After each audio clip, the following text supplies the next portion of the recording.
Tinapos ko na nga pala yung pag-iibigan namin ng kabit ko dito sa Taiwan. Mahirap man pero kailangan. Nagpa-renew pa naman ako para mas makasama ko pa sana siya ng matagal. Tapos ang ending siya rin pala ang hindi magtatagal. Oh no! Ako nga pala si Ram, isang factory worker dito sa bansang Taiwan. Naghahanap ulit ng kabit. Ang hirap naman kasing magmahal sa taong nakatadhana na sa iba tapos kasal pa sila. Alam ko namang mali pero mahirap din talagang isuko lalo na kung magaling siyang sumubo.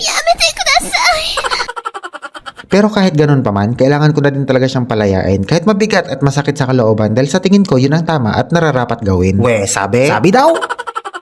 At isa pa, yung asawa niya nagbabanta na din sa akin. Gusto niya na din daw akong kulamin. We, di nga. Oo nga! Oh shit! Oh shit! Sabi ko kung kukulamin lang din naman niya ako, baka pwedeng palakihin na lang niya yung burat ko. Aray ko! Pero sa totoo lang, dito sa abroad, dapat pa nga magpasalamat kayo kung may mga kabit yung asawa nyo dito. Oh shit! Oh shit! Dahil kabit ang nag-aalaga at nag-aasikaso sa tuwing nagkakasakit yung asawa nyo. Huwag nyo sabihin na ni minsan hindi sumagi sa isip nyo kung sino nag-aalaga sa amin kapag nagkakasakit kami dito. Minsan hindi solusyon ng gamot, kailangan namin ng kamot at iyot.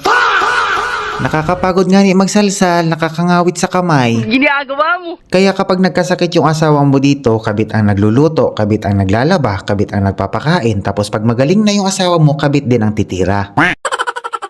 Kaya kung ako sa inyo, wag na kayong magalit kung yung mga asawa nyo dito naghahanap ng kabit.